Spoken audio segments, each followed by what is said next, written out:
Hello friends, welcome back to my channel. आज के इस वीडियो में हम डिस्कस करने वाले हैं क्लास 8 चैप्टर 2 साइंस सब्जेक्ट की micro organism friend and four.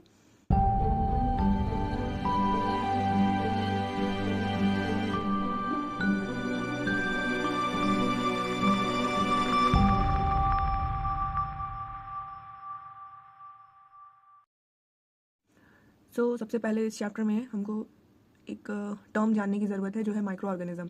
Micro organism क्या है कि जस्ट लाइक ऑर्गेनिज्म प्लांट्स और एनिमल जैसे होते हैं, वैसे ही ये भी एक ऑर्गेनिज्म है, लिविंग थिंग है।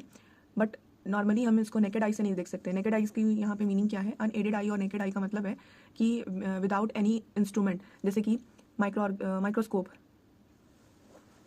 ठीक है, तो बिना किसी माइक्रोस्कोप के या बिना किसी मैग्नीफाइंग ग्लास के हम जो है इन ऑर्गेनिजम्स को नहीं देख सकते हैं।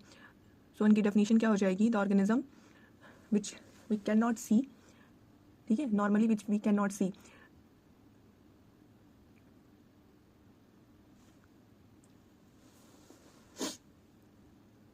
अब देखिए यहाँ पे सिंपल सा टर्म जो है, सिंपल सा एक एग्जांपल लिखा हुआ है इस टर्म को क्लियर करने के लिए कि you might have observe that during the rainy season moist breads gets spoiled and its surface get covered with greyish white patches. तो ये पैचेस क्या है? ये पैचेस अगर हम इन माइक्रो स्कोप से देखें या मैग्नीफाइंग ग्लास से देखें तो ये ब्लैक राउंडेड स्ट्रक्चर देखने को मिलेंगे।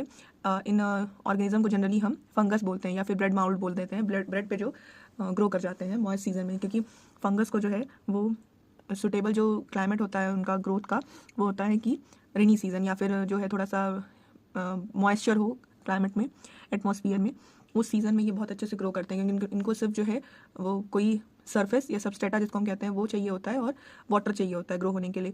नॉन ग्रीन प्लांट होते हैं ये, तो ये इनके पास फोटोसिंथेसिस करने की कैपेबिलिटी नहीं होती, तो जनरली ये उस सबस्ट्रेटा पे या उस सब्सटेंस पे ग्रो होते हैं जिनके पास स्टोर्ड फूड मटेरियल होता है। तो वहाँ से ये अपना स्टोरेज, वहाँ से ये अपना फूड लेते हैं और जो है ग्रो कर जाते हैं। ठीक है, तो माइक्रो ऑर्गेनिज्म को यहाँ क्लियर करने की कोशिश की गई है।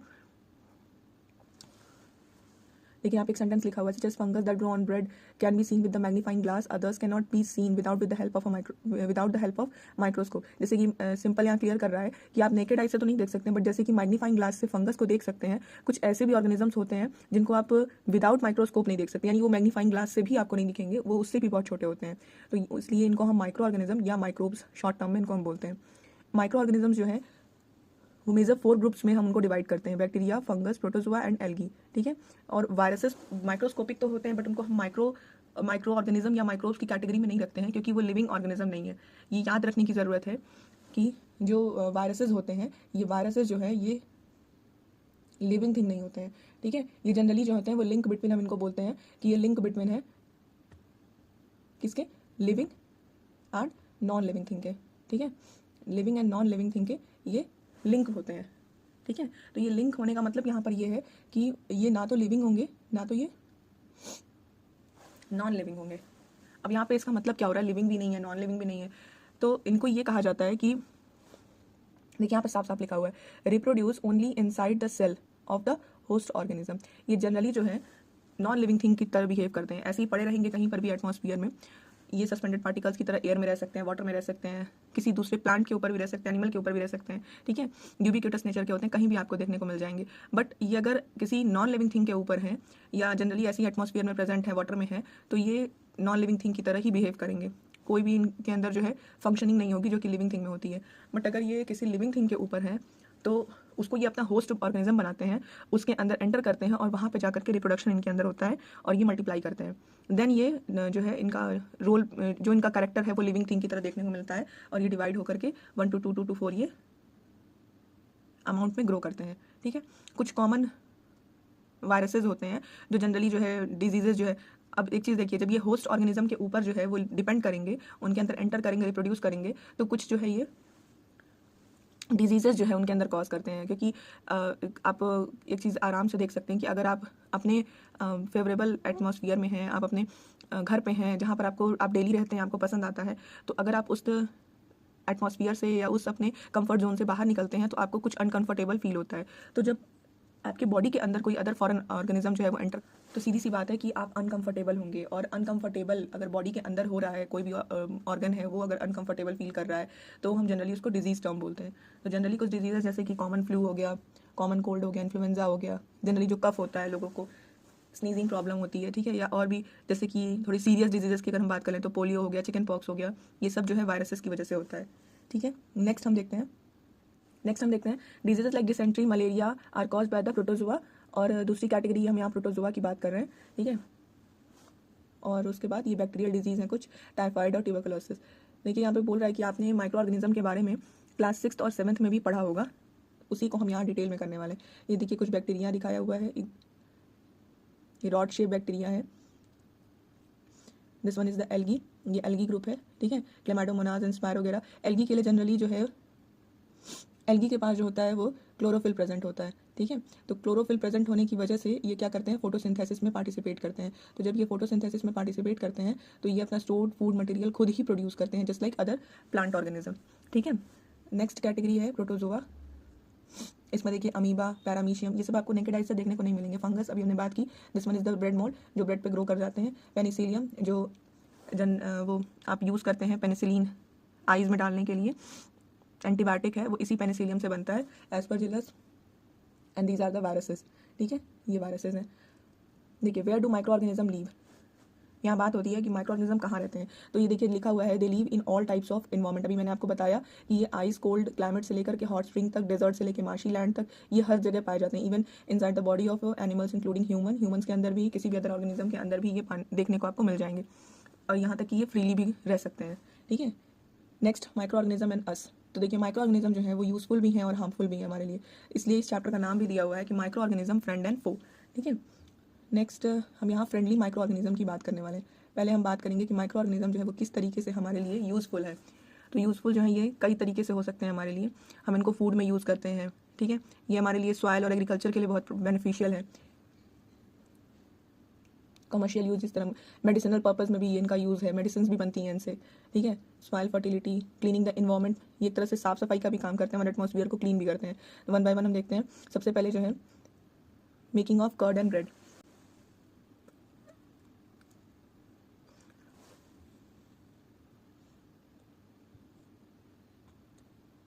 तो अगर हम बात करें फूड इंडस्ट्री की, तो सबसे ज़्यादा ब्रेड, केक, कर्ड, ठीक है, जितने भी कुकीज़, ये सब चीज़ें जो बनती हैं वो जनरली हम उनमें माइक्रो ऑर्गेनिज्म का यूज़ करते ही करते हैं। जहाँ पर जो आपने खमीर का नाम सुना होगा, तो खमीर उठाने वाले यानी कि जितने भी फ्लफ़ी चीज़ें हम बनाते हैं, उन सारी फ्लफ़ी चीज़ों के पीछे जो है कहीं ना कहीं माइक्रो ऑर्गेनिज्म का ही रोल प्ले होता है, ठीक है।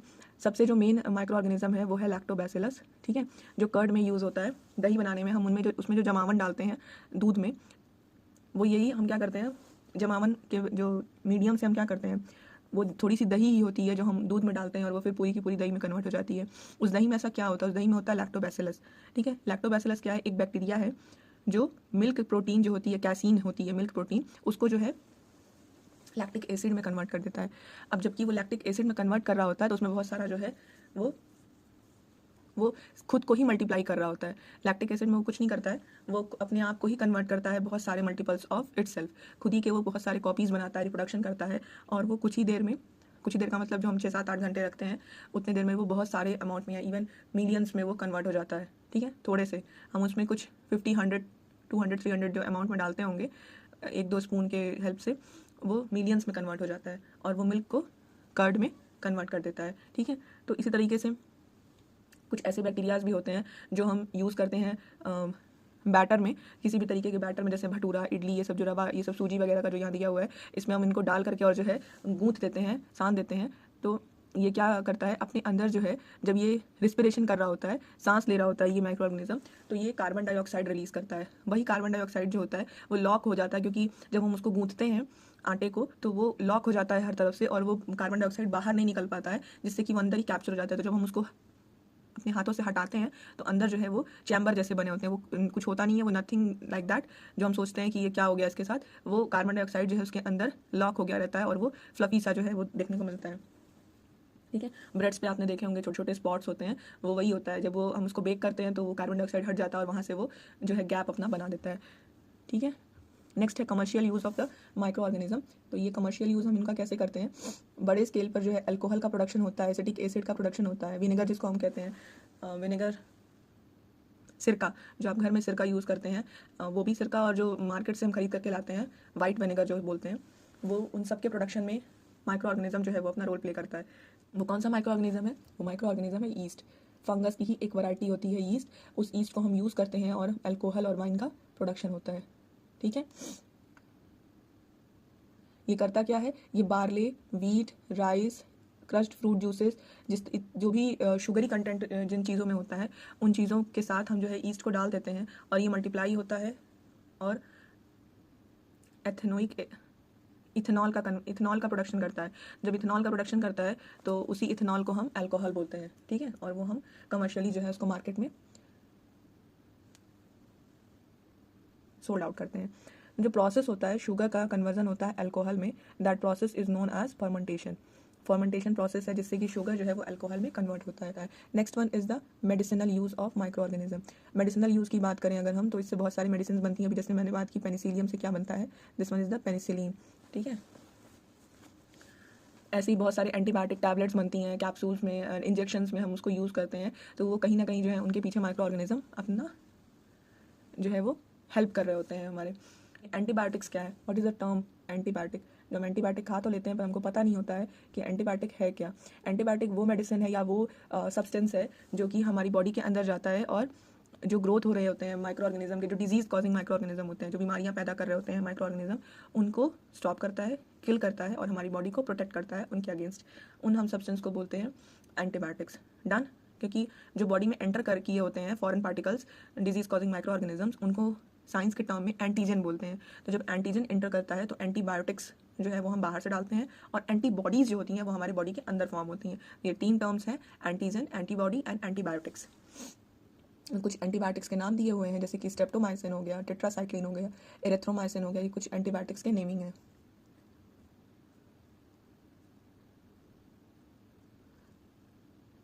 यहाँ पे देखिए एक चीज़ लिखी हुई है, लुइस पास्चर ने डिस्कवर किया था फर्मेंटेशन प्रोसेस को इन 1857 में। And this box tells about in 1929 Alexander Fleming जो है, इन्होंने डिजीज कॉजिंग बैक्टीरिया के ऊपर वर्क किया था और suddenly he found the spores of a little green mold in one of his culture plates. He observed that the presence of mold prevent the growth of bacteria.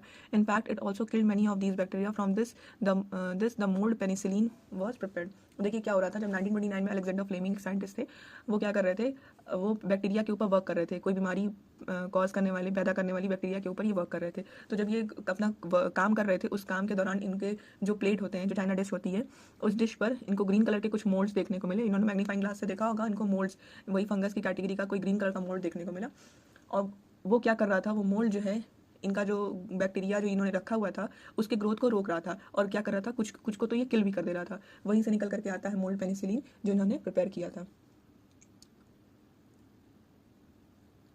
यहाँ पे लिखा हुआ antibiotics are even mixed with the feed of livestock and poultry to check the microbial infection in animals, और even plant disease में भी ये हम इनको यूज़ करते हैं।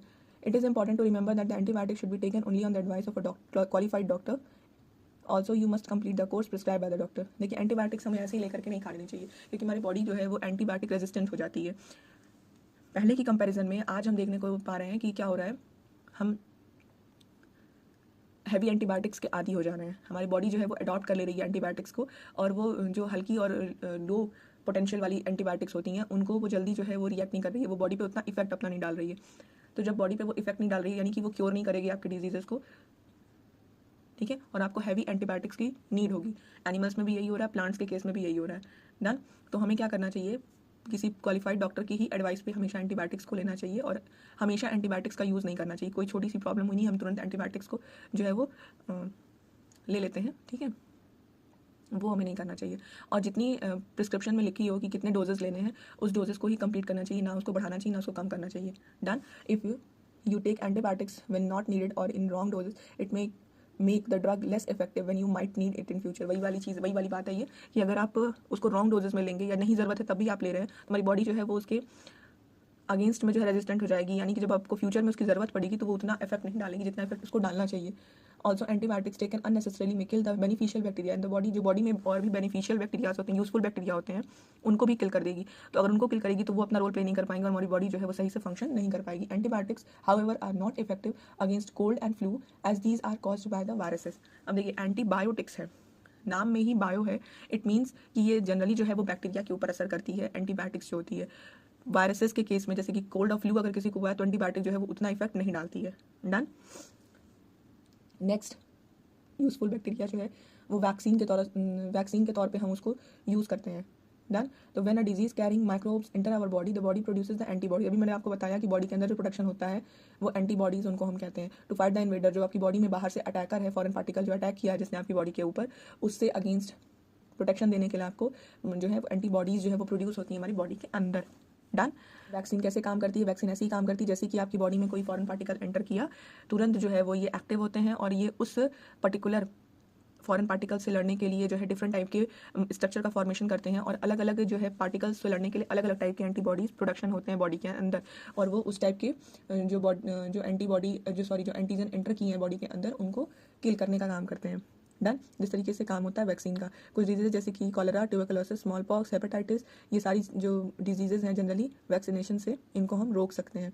हमारी बॉडी में वैक्सीनेशन का काम क्या है? जैसे कि हमारी बॉडी में एंटर किए उस टाइप के जो है एंटीबॉडीज़ बने। अब हमारी बॉडी उस चीज़ को याद रखेगी किस इस तरीके का फॉरेन पार्टिकल आया था, तो हमारी बॉडी ने ये वाला जो है सपोज ए पार्टिकल हमारी बॉडी के अंदर एंटर करता है तो उसको मारने के लिए वी शेप का कोई एंटीबॉडी बन रहा है, तो अब हमारी बॉडी क्या करेगी, उस वी शेप के एंटीबॉडीज़ का प्रोडक्शन हमेशा हमारी बॉडी में फ्लो किए रखेगी, ताकि कभी भी फिर अगर फ्यूचर में ए शेप का कोई अगर एंटीजन एंटर कर रहा है बॉडी के अंदर तो वो तुरंत ही उसको किल कर दे, हमारी बॉडी के ऊपर वो एंटीजन अपना बैड इफेक्ट जो है वो ना प्रोड्यूस कर पाए। डन। इस तरीके से वैक्सीन जो है वो वर्क करता है। तो इसीलिए हम वैक्सीनेशन करवा देते हैं अर्ली एज में, लाइफ के चाइल्डहुड में ही, ताकि फ्यूचर में जो है हमको वो डिजीज़ ना हो पाए। एडवर्ड जेनर जो है इन्होंने स्मॉल पॉक्स के वैक्सीन को जो है वो प्रोडक्शन किया था 1798 में। डन। नेक्स्ट है इंक्रीजिंग सॉइल फर्टिलिटी। अब सॉइल फर्टिलिटी में भी जो है इनका रोल प्ले होता है। कुछ बैक्टीरिया जो है ऐसे होते हैं जो सॉइल के अंदर नाइट्रोजन को फिक्स करते हैं, क्योंकि नाइट्रोजन जो है वो सॉइल के अंदर नहीं पाया जाता, वो सिर्फ एटमॉस्फेयर के अंदर पाया जाता है। तो अब हम अगर किसी प्लांट को नाइट्रोजन की नीड है तो वो डायरेक्टली एटमॉस्फेयर से नहीं ले सकता है, क्योंकि ऐसी कोई प्लांट के अंदर कोई ऐसा स्ट्रक्चर नहीं है जिससे कि नाइट्रोजन को रेस्पिरेशन के टाइम पर प्लांट जो है बॉडी के अंदर ले। In the same manner animals के अंदर भी कोई ऐसी जो है वो ऑर्गन का फॉर्मेशन नहीं होता है जिससे कि नाइट्रोजन बॉडी के अंदर जा पाए। डन। तो एक सिंपल मेथड है कि अगर किसी भी तरीके से नाइट्रोजन सॉइल में आ जाता है तो प्लांट जो है वो क्या करेगी, रूट के थ्रू वाटर और मिनरल जैसे वो एब्जॉर्ब करती है, तो उस मिनरल के साथ साथ नाइट्रोजन को भी एब्जॉर्ब कर लेगी सॉइल के अंदर से। तो इसी काम को करता है इसी काम को करते हैं कुछ बैक्टीरियाज। ये बैक्टीरियाज क्या करते हैं, ये एटमॉस्फेरिक नाइट्रोजन को सॉइल के अंदर फिक्स कर देते हैं। तो इसीलिए इनको हम जनरली बोलते हैं बायोलॉजिकल नाइट्रोजन फिक्सर, और प्रोसेस को बोलते हैं बायोलॉजिकल नाइट्रोजन फिक्सेशन। डन। वो क्या करते हैं, सॉइल के अंदर इसको फिक्स कर देते हैं और प्लांट जो है वो वहाँ से उनको यूज़ करते हैं। Cleaning the environment. अब एनवायरनमेंट को क्लीन करने का काम कैसे कर रहे हैं ये, प्लांट वेस्ट जैसे हम इधर उधर जो है फेंक देते हैं, एनिमल वेस्ट, प्लांट वेस्ट जो होते हैं उनको ये माइक्रोब्स जो होते हैं वो मैन्योर में कन्वर्ट कर देते हैं, यानी खाद में चेंज कर देते हैं। डन। अब ये खाद कैसे बनाते हैं ये हुआ है, this is because the micro organism decomposes dead organic waste plant and animal converting them into the simple substance. Done. These substance are again used by other plants and animals. क्या होता है कि जो डेड ऑर्गेनिक वेस्ट होता है plant या animals का, उसको ये फीड करते हैं, खाते हैं, और खाने के बाद क्या करते हैं उसको उनको उस टर्म को भी बोलते हैं कि वो खाते नहीं, वो डिकम्पोज कर रहे हैं, सड़ा रहे हैं, बट वो खा करके उसको जो है सिंपलर सब्सटेंस में कन्वर्ट कर देते हैं, जो कि नेक्स्ट प्लांट और एनिमल जो है वो अपने बॉडी में उसको यूज़ कर लेता है। डन। तो ये माइक्रो ऑर्गेनिज्म जो है वो डिग्रेड करते हैं and degrade the harmful and smelly substance and thereby clean up the environment. Next harmful micro organism जो हार्मफुल है, अभी तक तो हमने यूजफुल माइक्रो ऑर्गेनिज्म को देखा, अब माइक्रो ऑर्गेनिज्म जो है वो हार्मफुल इफेक्ट भी शो करते हैं।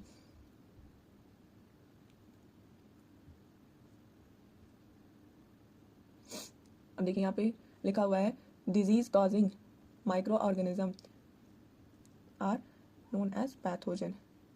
एक टर्म आया पैथोजन। डिजीज कॉजिंग जो माइक्रो ऑर्गेनिज्म होते हैं, जो बीमारियां पैदा करते हैं, उनको हम पैथोजन बोलते हैं। ठीक है। कुछ माइक्रो ऑर्गेनिज्म ऐसे होते हैं जो फूड को खराब कर देते हैं, कपड़े को खराब कर देते हैं, लेदर को खराब कर देते हैं, तो उन माइक्रो ऑर्गेनिज्म्स को हम क्या बोलते हैं, पैथोजन बोलते हैं। Disease causing micro organism in human,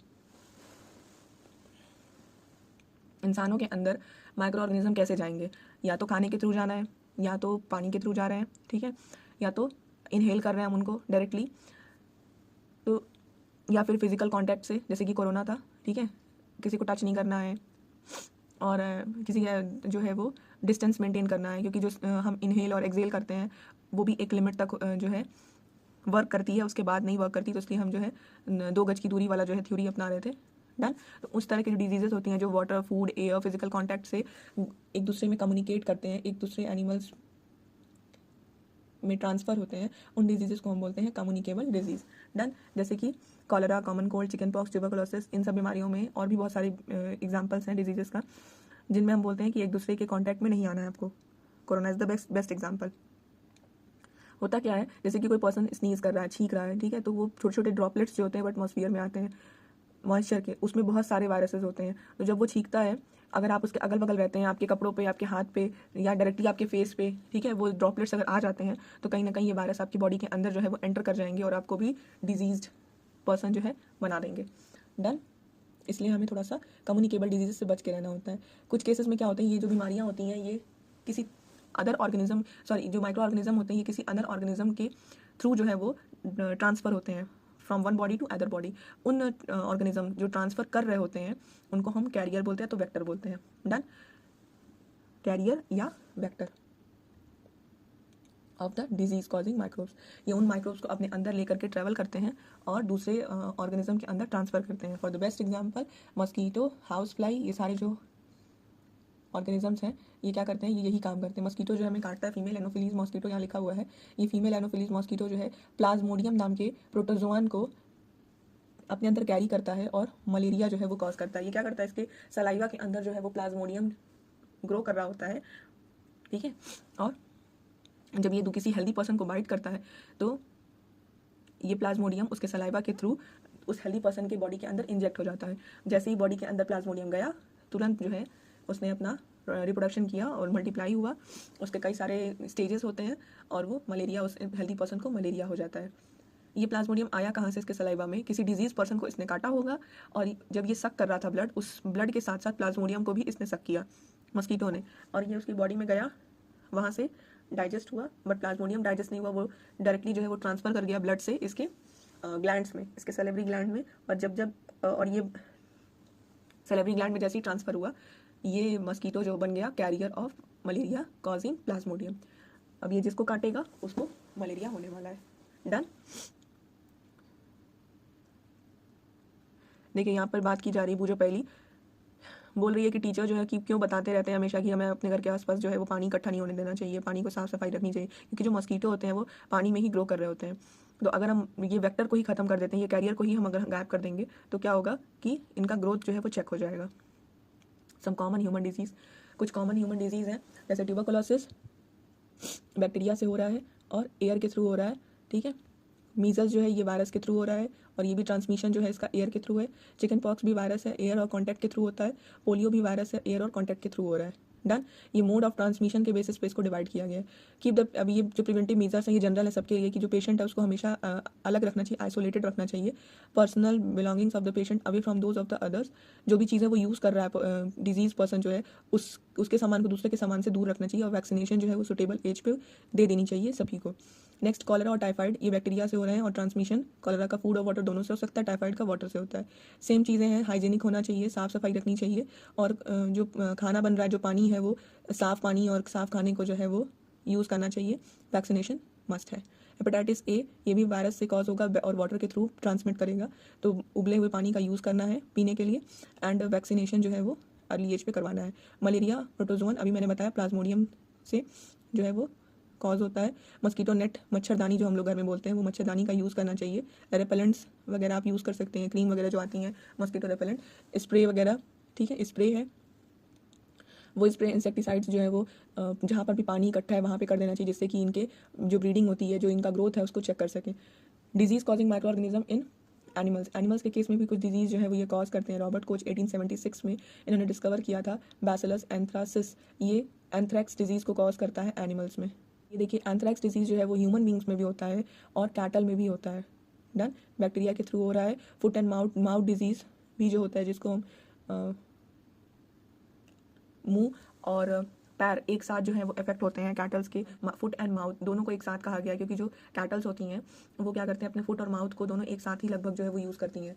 done. तो वो ऑर्गेनिजम्स में, वो एनिमल्स में ये ज़्यादा इफेक्ट करेगा जो अपने फुट और माउथ दोनों को एक साथ ही लगभग यूज़ करते हैं या टच करते हैं, तो वो दोनों जगह जो है इन्फेक्शन हो जाता है। ये भी एक वायरस के थ्रू ही होता है। Disease causing micro organism in plants, plants के केसेस में भी है। Wheat, rice, potato, sugarcane, orange, apple and others, ये सारे जो हैं प्लांट्स में भी जो है ये डिजीज़ कॉज करते हैं माइक्रो ऑर्गेनिज्म, जिससे कि जो इनका यील्ड है वो कम हो जाता है। सिट्रस कैंकर जो है ये ज़्यादातर सिट्रस प्लांट में, जैसे कि लेमन हो गया, ऑरेंजेस हो गए, इसमें ये जो है बैक्टीरिया के थ्रू जो है होता है डिजीज़, और ये एयर से ट्रांसमिट होता है। जो इसके स्पोर्स होते हैं वो स्पोर्ट्स फॉर्म में जो है अदर प्लांट्स पे जो है अदर फ्रूट्स पे भी अपना इफेक्ट डाल देते हैं। Dust of wheat, dust of wheat जो है ये नाम में ही लिखा हुआ है वीट में हो रहा है, ठीक है, और ये फंगस के थ्रू होगा, एयर और सीड्स से ट्रांसमिट करेगा। येलो वेन ऑफ मोजैक और भिंडी, जो ओकरा प्लांट है, भिंडी का पौधा होता है, उसमें येलो वेन मोजैक डिजीज़ होती है जो वायरस के थ्रू होती है और ये इंसेक्ट से ट्रांसमिट करते हैं।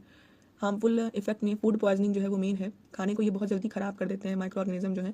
तो फूड पॉइजनिंग जो होती है लोगों को हो जाती है, खाना जो है वो ख़राब हो गया होता है, लोग अगर उसको खा लेते हैं तो उनकी बॉडी के अंदर जो है वो कुछ डिस्टर्बेंस क्रिएट हो जाते हैं, जैसे कि उनको वॉमिटिंग होने लगती है, लूज मोशन होने लगता है। तो ये सारी फूड पॉइजनिंग, स्टमक एक होता है, पेट में दर्द होने लगता है, तो तुरंत जो है वो डॉक्टर के पास जाना चाहिए। फूड पॉइजनिंग जो है वो बहुत ही डेंजरस भी हो सकता है, इवन वो डेथ का भी जो है रीज़न बन सकता है। डन। यहाँ पे देखिए साफ साफ लिखा हुआ है serious illness and even death, food poisoning से भी जो है लोगों की डेथ होती है अगर टाइम पे जो है वो मेडिसिन ना मिले तो। नेक्स्ट है फूड प्रिजर्वेशन। अब अगर ये फूड पॉइजनिंग कर रहे हैं तो हम फूड प्रिजर्वेशन भी तो कर सकते हैं, उनको हम प्रिजर्व कर सकते हैं, बचा के रख सकते हैं। तो नेक्स्ट है food preservation. So food preservation का जो है कुछ अलग अलग मेथड्स हैं, जैसे कि फर्स्ट है केमिकल मेथड। केमिकल मेथड में क्या करते हैं, हम कुछ ऐसे केमिकल्स का यूज़ करते हैं जिनको हम प्रिजर्वेटिव्स कह रहे हैं, हम फूड के साथ जो है इसको मिक्स करते हैं और जो खाना है वो बच सकता है। जैसे जनरली सॉल्ट, नमक और एडिबल ऑयल्स, जो मम्मी पिकल्स वगैरह बनाती हैं, अगर मैं अचार बनाते हैं उसमें नमक और जो तेल वगैरह हम यूज़ करते हैं वो इसीलिए करते हैं क्योंकि वो अचार जो है बहुत लंबे समय तक बचा रहे, प्रिजर्वेटिव्स की तरह वो वर्क करता है। देखिए यहाँ पे लिखा हुआ जैम्स, स्क्वैशेस, ये सब में हम शुगर का भी इवन यूज़ करते हैं, वो भी जो है वो क्या करता है, एज अ प्रिजर्वेटिव वर्क करता है। Sodium benzoate and sodium metabisulphide, ये कॉमन प्रिजर्वेटिव है जो मार्केट के प्रोडक्ट्स में आर्टिफिशियली बना करके जो है ऐड ऑन, जैसे हम चिप्स वगैरह के पैकेट्स को खाते हैं 6-6 महीने जो है वो कैसे पैकेट्स बचे रह जाते हैं। घर पे तो हम अगर आलू ऐसे कट करके रख दें तो वो तो ख़राब हो जाने वाले हैं 6 महीने में, बट मार्केट के वो चिप्स में ऐसा क्या होता है, वो यही प्रिजर्वेटिव्स जो है वो डालते हैं। आप पैकेट के पीछे देखना इंग्रेडिएंट्स में, वहाँ पे ज़रूर प्रिजर्वेटिव्स या तो लिखा मिलेगा या तो कुछ केमिकल्स के नेमिंग आपको मिलेंगी, वो क्या है, आपके फूड को प्रोटेक्ट कर रहे हैं। केमिकल मेथड में वही कॉमन सॉल्ट, ठीक है, कॉमन सॉल्ट से हम प्रिजर्व करते हैं, शुगर से प्रिजर्व करते हैं, देन ऑयल एंड विनेगर से प्रिजर्व कर रहे हैं, हीट एंड कोल्ड ट्रीटमेंट देते हैं। इसमें हम क्या करते हैं, मिल्क को बॉयल करते हैं। वो बॉयलिंग का काम क्यों हम वो बॉयल करते हैं, इसलिए करते हैं ताकि जो उसमें बैक्टीरियाज वगैरह हैं वो हीट शॉक की वजह से जो है उनकी डेथ हो जाए और उनका ग्रोथ ना होने पाए, ठीक है, हमारी बॉडी को वो हार्मफुल इफेक्ट ना करने पाए। मार्केट में जो मिल्क आता है वो क्या होता है, वो पास्चराइज्ड मिल्क उस पर लिखा होता है, क्यों, क्योंकि वो क्या होता है, हीट कोल्ड ट्रीटमेंट दिया गया रहता है। मिल्क को पहले हीट किया जाता है अबाउट 70 डिग्री सेल्सियस और 15 से 30 सेकंड के लिए, और सडनली उसको चिल कर दिया जाता है, ठंडा कर दिया जाता है, जिससे कि तुरंत जो है, क्योंकि सडन जो क्लाइमेट चेंज होता है उसमें ये माइक्रो ऑर्गेनिज्म जो है वो अपनी बॉडी को अडॉप्ट नहीं कर पाते हैं और उनकी डेथ हो जाती है। तो इस प्रोसेस को लुइस पास्चर ने डिस्कवर किया था। इस प्रोसेस को हम बोलते हैं पास्चराइजेशन। डन। और ये जो मार्केट में पास्चराइज मिल्क आता है हम इसको विदाउट बॉइलिंग जो है यूज़ कर सकते हैं क्योंकि ये हार्मफुल माइक्रोब्स से फ्री होता है। स्टोरेज एंड पैकिंग, अगर साफ़ सफाई के साथ और सही तरीके से पैक किया गया सामान स्टोर करके रखा जाए तो वो बहुत दिनों तक चल जाएगा। नेक्स्ट है नाइट्रोजन फिक्सेशन, जो मैंने अभी ऊपर बात की थी। कुछ बैक्टीरियाज के नाम दिए हुए हैं, जैसे राइजोबियम, क्लास 6 और 7 में आपने पढ़ा होगा, वो क्या करता है, नाइट्रोजन को इसी तरीके से। डन। ये देखिए रूट नोड्यूल्स बने हुए हैं, रूट्स के अंदर जो है ये फिक्स करने का काम करता है। जो लेग्यूमिनस प्लांट होते हैं, दाल वाली जितनी भी फैमिली होती है उस सब में नाइट्रोजन जो है वो इसी तरीके से जड़ों में नोड्यूल्स के फॉर्म में, गांठें जो होती हैं उस तरीके से ये स्टोर कर देता है। डन। प्लांट में स्टोरिंग का काम हो जाता है राइजोबियम। देखिए लिखा हुआ है roots of leguminous plant with root nodules. कभी कभी जो है लाइटनिंग होती है, जो बिजली चमकती है, वो बिजली चमकने की वजह से भी जो है दाल में जो है नाइट्रोजन फिक्स हो जाता है। नाइट्रोजन साइकिल की अगर हम बात करते हैं, एटमॉस्फेयर में 78% नाइट्रोजन गैस है, तो सबसे ज़्यादा इंपॉर्टेंट और इसेंशियल गैस यही हो गई, ठीक है। प्रोटीन का पार्ट है, क्लोरोफिल, न्यूक्लिक एसिड, विटामिन, कई तरह के और भी जो प्रोडक्ट्स बॉडी के अंदर हैं उन सब में कहीं ना कहीं नाइट्रोजन जो है वो प्रेजेंट होता है। यहाँ पे हम देख लेते हैं नाइट्रोजन साइकिल। हम स्टार्ट कर रहे हैं एटमॉस्फेरिक नाइट्रोजन से। देन एटमॉस्फेरिक नाइट्रोजन से स्टार्ट करते हैं। यहाँ से क्या हो रहा है, नाइट्रोजन फिक्स हो रहा है, बैक्टीरिया फिक्स कर रहा है इसको सॉइल के अंदर, फिक्स नाइट्रोजन, और वो फिर क्या करता है, जो फिक्स्ड नाइट्रोजन उसको नाइट्रोजनस कंपाउंड में चेंज कर देता है। अब क्या हो रहा है, कंपाउंड जो है नाइट्रोजन का सॉइल में आ गए, वो बैक्टीरिया टर्न करेगा नाइट्रोजन को नाइट्रोजन गैसेज में, ठीक है। अब यहीं से क्या हो रहा है, या तो ये यहाँ से दो पार्ट में डिवाइड हो जा रहा है। जब ये फिक्स कर रहा है सॉइल के अंदर, तो आइदर जो है ये कंपाउंड जो नाइट्रोजन के हैं वो प्लांट ले ले इनको, अपटेक कर ले इनका, और या तो फिर ये जो है बैक्टीरिया अगेन उस नाइट्रोजन फिक्स्ड नाइट्रोजन के कंपाउंड को एटमॉस्फेयर में जो है वो रिलीज कर दे। डन, दो ही चीज़ें होंगी। अगर ये इनटेक कर लेता है प्लांट तो फिर एनिमल इसको खाएगा, और एनिमल जब एक्सक्रीट करेगा या उसकी डेथ होगी तो अगेन वो सॉइल में आ जाएगा, और सॉइल से वो फिर जो है या तो कोई दूसरा प्लांट उसको यूज़ कर लेगा, या तो फिर वो अगेन नाइट्रोजन गैस में कन्वर्ट हो जाने वाला है। लाइटनिंग के थ्रू भी मैंने बताया आपको कि नाइट्रोजन जो है वो सॉइल में फिक्स होता है। This one is the nitrogen cycle. Done, chapter over हो चुका है। कुछ कीवर्ड्स हैं यहाँ पर, देखिए मैंने सारे कीवर्ड्स को क्लियर किया कि नहीं। एल्गी वो ऑर्गेनिज्म है जो फोटोसिंथेसिस कर सकता है, ग्रीन पिगमेंट इसमें प्रेजेंट है, ये भी एक माइक्रो ऑर्गेनिज्म ही है। एंटीबायोटिक्स मैंने बताया आपको। डन, एंटीबॉडीज़ भी मैंने बताया आपको। Bacteria, then carrier, then communicable disease, fermentation भी मैंने डिस्कस किया। देन फंगस को भी मैंने क्लियर किया है, लैक्टोबैसिलस कर्ड वाला जो बैक्टीरिया था। माइक्रो ऑर्गेनिज्म स्टार्ट ही चैप्टर वहीं से हुआ था। Nitrogen cycle, nitrogen fixation, pasteurization, pathogen. Done, preservation, protozoa, rhizobium, vaccine, virus, yeast, सारे टॉपिक्स को मैंने कवर कर दिया है। That's all about today's video. अगर आपको वीडियो पसंद आई हो, कुछ भी नॉलेज इससे मिली हो, तो आप प्लीज़ मेरे चैनल को सब्सक्राइब करें और बेल आइकन को प्रेस करें, अपने फ्रेंड्स के साथ इसको शेयर करें। So thank you, stay tuned for more.